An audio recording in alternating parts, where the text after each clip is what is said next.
Alright guys, we are picking it up on 198 using stomp boxes in the pedal board. The power behind the electric guitar sound is the amp model through which it plays. Amp models include both standard effects common to all amps and signature effects unique to the brand, size, or style. But when you need a little extra sound processing beyond the amp effects, you turn to stomp boxes or pedals. GarageBand offers dozens of pedals through the brand new pedal board. You'll find the pedal board in the Smart Controls pane. Page 199, number 1, it says in the upper right corner of the Smart Controls pane, click the pedal board button to show the stomp boxes. That is, those are the pedals that come with the default track. It's going to be right up here, guys. I'm going to click that. Oops, wrong one. I'm going to click this one. There we go. The other one was the amp. That's the amp right there. We can change the amp if we want to, but this one to the right, that's the stomp boxes. There's nothing subtle about the pedal board or the effects it contains. It takes over most of the GarageBand window real estate. You can resize the pedal board in a minute, but for now we'll dive in and see how pedal board plugins work. First, take in the realistic detail of the pedals and board. Notice the dent and scratches on the silver squash compressor. There's even non-slip carpet in the pedal area to cushion the stomp boxes. You see that? There you go. You got a dent here. You got scratches. The pedal browser. You can see all the pedal effects and utilities. You can drag pedals from the browser into the pedal area as part of the effects signal chain. So here are all of the pedals available. So if I wanted a delay effect, I could just click on this and drag it in here and drop it in there, and it will start to set it up my chain. Moving over to page 200, the pedal area. Here's where you set effects parameters and determine which order the effects will be in the effects chain. You can add, remove, and reorder the pedals. The button to stomp on or off is located near the bottom of each pedal, where it would be easy to reach with a foot in the real world, or with the pointer in GarageBand. If a stomp box is turned off, the effect switch in the Smart Controls pane will also be switched off. Number 2, it says click the on-off switches for both pedals. Here we go. Clicking that one, clicking that one. You see the red lights? A red light indicates that the pedals are on. Also, the corresponding switches in the screen controls area of the Smart Control panes are in the on position as well. If you are unsure which pedals correspond with which screen control, you can always take a peek under the hood at the router. So move your pointer over the black horizontal pane above the pedals. So here we go.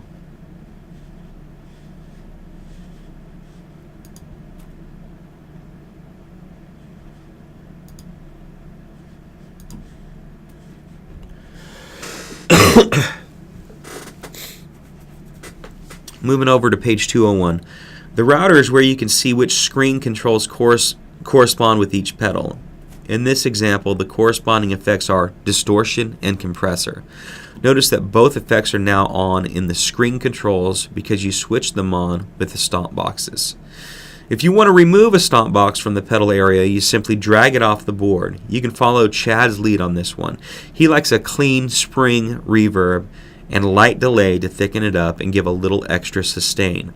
Also, typically he likes his sound a little bassier and pulls back the treble since he is the only guitarist in the band. In other words, you're going to toss out the high drive treble boost pedal. That's easy. Let me go ahead and see if I can get rid of this.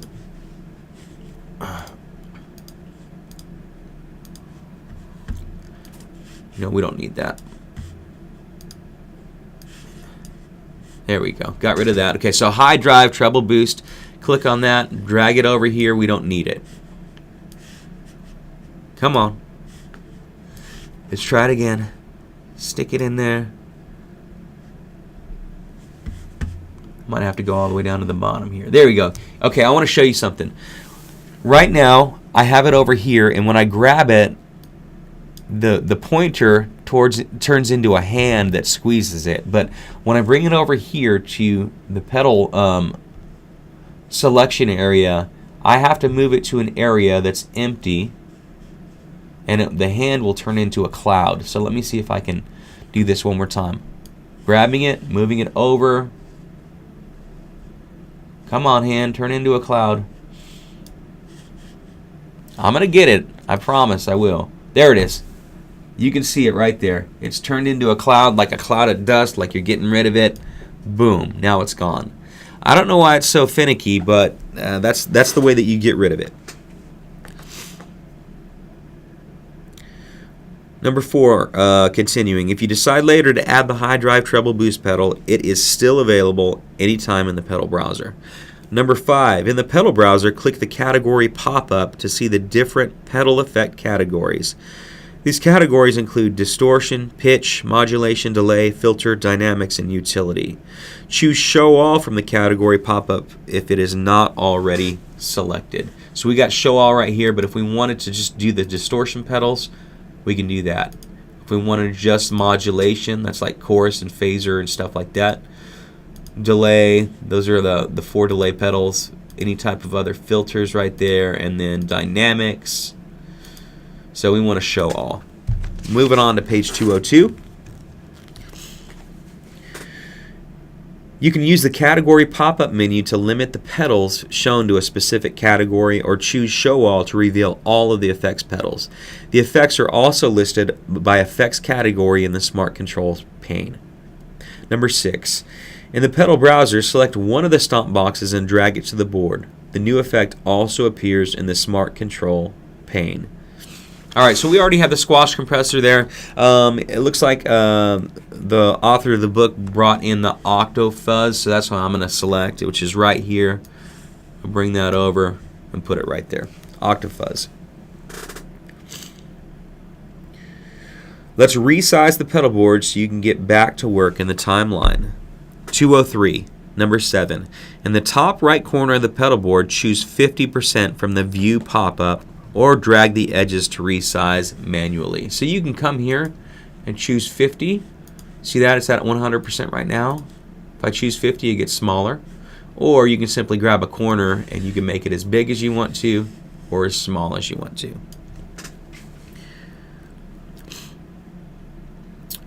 To further reduce the size of the pedal board, click the disclosure triangle in the lower right corner of the pedal area to hide the pedal browser. Move the conveniently sized pedal board to the right side of the tracks area. So, let me see this again right here. I can get rid of that right there. Resize it and bring it over here, get it out of the way. Ideally, you will be able to see the library, track headers, and Smart Controls pane while you test drive 4 different electric guitar presets. Now that you've resized the pedal board, you can close or open it any time and it will remain at the current size until you change it again. Number 8, start playback and listen to Chad's guitar riff with your new pedal effect applied. Turn the pedals on and off during playback to hear the sound with and without the effect.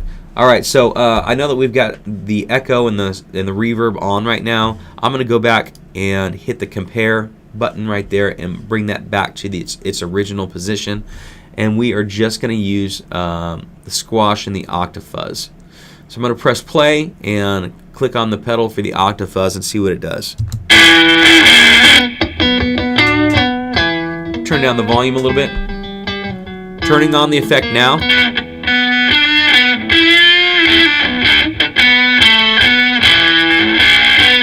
So obviously it adds a fuzz type of distortion to it. So it is breaking up the signal and causing it to distort. It's very harsh sounding to the ears. I would turn down the gain a little bit on that, and let's go ahead and make this bigger so you guys can see. We've got a level that's going to be kind of like the volume or master level. We've got the fuzz amount. I would personally turn down this fuzz amount, and also we've got a tone knob here. If you turn it to the right, it makes it more bright. If you turn it to the left, it makes it more dark sounding. So I'm going to mess around with these real quick.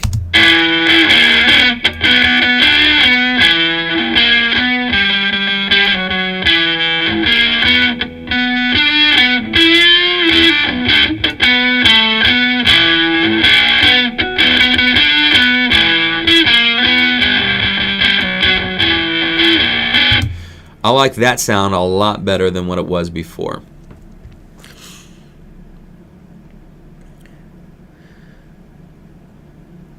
Number 8, continuing, it says, by now you probably noticed the big blue button in the upper left corner of the pedal board that looks like a power button right here. It says start playback in the upper left corner of the pedal board. Click the blue button to turn it off. You can immediately hear the difference in the sound of the riff playing in the timeline. So let's play it. Turned off the effects right there. So you can bypass the effects simply by turning off the pedal board. It says also visually the pedal board controls are dimmed on the screen controls to show that they have been disabled or turned off. Flipping the page to 204. It says click the power button again to turn it back on. You can close the pedal board for now, but whenever you want to see which pedal effects are in use or add a new pedal, you're ready to go. It says click the close button in the or X in the upper left corner of the pedal board to close it.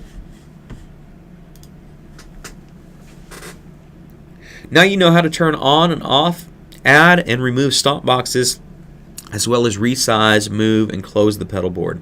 You've also seen firsthand the correlation between the screen controls and pedal board stomp boxes. Chances are you will better understand and appreciate the difference, or the different electric guitar sounds you can generate in GarageBand. Resetting effects to saved settings. It's easy to modify effects settings, so it's a good idea to learn how to get back to the original preset sound patch. So before moving on to different electric guitar preset patches, let's take a moment to reset the default track, that's guitar 14 in this project, to the saved default settings. We just need to select guitar 14 track header if it's not already selected. There it is, it's already selected. In the library, select a different clean guitar patch, such as Amazing Tweed or Chicken Pickin'. Chicken Pickin'. Oh, goodness. So let's just go over here. Here it is, Amazing Tweed. You know, Chicken Pickin', just because it sounds so funny, I'm going to select that one.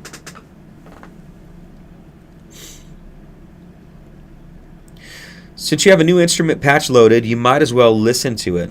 It says play a few bars of the riff with the new patch to hear the difference. So I'm going to continue.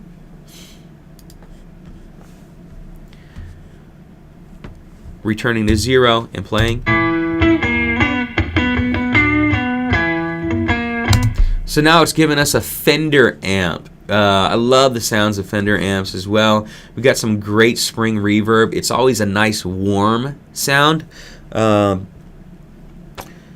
So whenever you select an instrument patch for a track, it changes all the effects applied to that track accordingly. So no longer do you have those stomp box effects. No longer is the reverb and the echo set the same either. So you can mess around if you want to and just check out all these different amps on that that riff that guitar player is playing. We will pick up on page 206 next. Yeah, next video.